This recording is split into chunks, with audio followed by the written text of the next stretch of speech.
পৃথিবীর একটা মিথ্যে স্বীকারোক্তির নাম একাকিত্ব সুন্দর। একাকিত্ব সুন্দর নয়, একাকিত্ব সহনীয় হয়। এই আর কি। মানুষ একা থাকতে শেখে প্রয়োজনের চাপে, সাহসের কারণে নয়। কেউ যখন বারবার অবহেলায় পড়ে, বিশ্বাস ভেঙে যায়, কথা বলার মানুষ কমে আসে, তখন একাকিত্বকে সে রং করে নেয়। কারণ রং না করলে এই অন্ধকারে থাকা যায় না। মানুষ তখন নিজেকে বোঝায়, আমি একা থাকতে পছন্দ করি। আসলে সে একা থাকতে অভ্যস্ত হয়ে যায়। একাকিত্বের যে সৌন্দর্যের কথা বলা হয়, সেটার বেশিরভাগই আত্মরক্ষার কৌশল মাত্র, নিজের ক্ষত ঢাকার জন্য বানানো গল্প। কারণ সত্যিই যদি একাকিত্ব সুন্দর হতো, তাহলে রাতের শেষ প্রহরে মানুষ ফোনটা নিয়ে বসে থাকতো না, কেউ একটা কেমন আছো লিখবে এই আশায়। সুন্দর হলে ভিড়ের মাঝেও বুকের ভিতর এই শূন্যতার শব্দটা বাজতো না। একাকিত্ব মানুষকে শক্ত করে না, এটা মানুষকে চুপ করিয়ে দেয়। ধীরে ধীরে কথা বলার আগ্রহ কমে, অনুভব প্রকাশের ক্ষমতা ভোঁতা হয়ে আসে। মানুষ হাসে ঠিকই, কিন্তু সেই হাসির পেছনে আর কাউকে ডাকতে চায় না।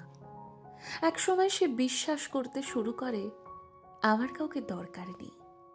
অথচ বাস্তবে মানুষের সবচেয়ে মৌলিক চাহিদাই হলো কেউ তাকে বুঝুক।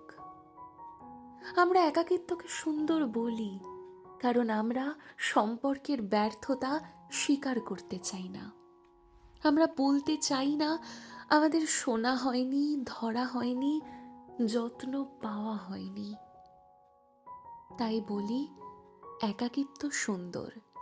এটা আসলে একটা সামাজিক মিথ্যে স্বীকারোক্তি, নিজেকে শক্ত দেখানোর অভিনয়। একাকিত্বের ভিতরে কিছু শান্ত মুহূর্ত থাকতে পারে, কিন্তু সেটা সৌন্দর্য নয়, বিরতি। যেমন যুদ্ধের মাঝখানে পাওয়া একটু নীরবতা। নীরবতা সুন্দর না, নীরবতা দরকারি।